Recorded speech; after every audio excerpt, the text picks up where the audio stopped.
The NHL Trade Deadline approaches ever so slowly, and in anticipation, we've got Julian McKenzie with us to break down what the Canadian contending teams are going to do. This is Instant Analysis, brought to you by Tylenol Rapid Release Gel Caps.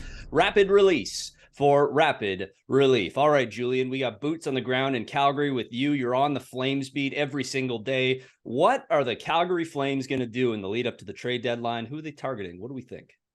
So since day one in Calgary, Brad Treliving has made it known that he would like to add a forward to their top 9 set of players up at that position. They tried with Sonny Milano in training camp. It did not work out that well for them. They already have all those new pieces coming in, and they're trying to get them to fit in a little bit more. I think they've done okay, but seeing guys like Jonathan Huberdeau try to produce, obviously not the rate that he was last year, they still feel I think they could use some help up front. I'm really curious about who they would be able to target. I know a lot of fans here would love a guy like Timo Meier on this team.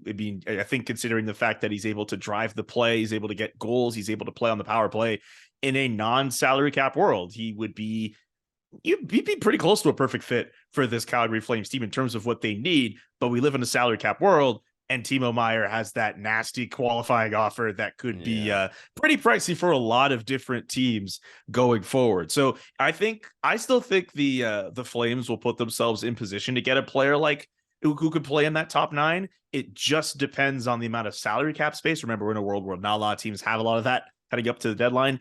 It really just depends on who's out there, who they could make a quick deal with. I don't see them, especially if they continue to be a wildcard team, I don't see them kind of swinging for the fences for a massive ad, but maybe someone who could at least just kind of plug a hole on a second or a third line. The cap, always making things far more complicated than we all want it to be. Forward in Calgary is what we're looking at. Let's go north to Edmonton. You're thinking that maybe some help on the back end is what they're looking for. Yeah, I mean, when you have the 2 best players in the world in Connor and Leon and Ryan Nugent-Hopkins, who last I checked is like the second leading scorer among Canadians, like behind McDavid. Yeah. Like they have guys up front, plus they're getting Evander Kane back. I don't know if offense is necessarily the biggest issue when it comes to the Edmonton Oilers. It all depends on how their goaltending is going to play and who are they going to get on defense. I would think for a team like the Oilers, as fun as a guy like Jacob Chikrin could be for that team, I think he'd be a pretty good fit on that back end. I wonder about a guy like Joel Edmondson or another guy who's a little bit more stable. And a lot of guys like to kind of dump on a guy like Joel Edmondson because he's not going to provide so much in terms of points. But at least from watching him when I was in Montreal, like he, at his best when he was healthy, was a bit of like a stable presence, kind of like what Calgary has in a Chris Tanev. And I think for a team like Edmonton that knows they can go up in these games and maybe win 7-6, if they want to limit some of those goals against, they're probably trying to find some kind of defenseman who can help stop the bleeding when it comes to allowing chances. All right, let's jump on the Trans-Canada and go a little further east, central Canada, Winnipeg. Winnipeg, very sneaky, maybe the best team in Canada right now, obviously contending with the Leafs.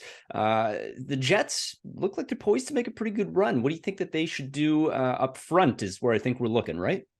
Yeah, that would be my thinking with Winnipeg. I think considering how this core is, right, and what they've been like the last few years, it is really exciting to see that the Jets are arguably the best team in the country.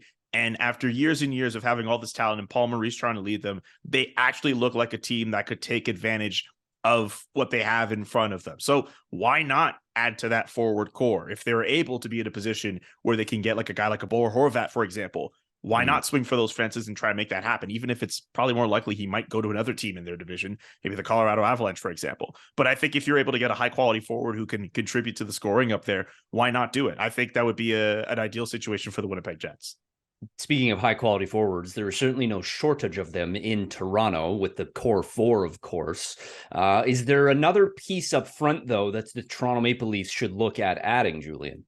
Maybe at their center position, perhaps. Just, in talking with my colleagues at The Athletic and see what they've been posting, it seems as if like the ideal fit for them would be to find another forward, whether it's someone who could play on the wing and provide some additional scoring, whether it's a guy like a Ryan O'Reilly who knows what it takes to go on a deep run in the Stanley Cup final and win the whole thing.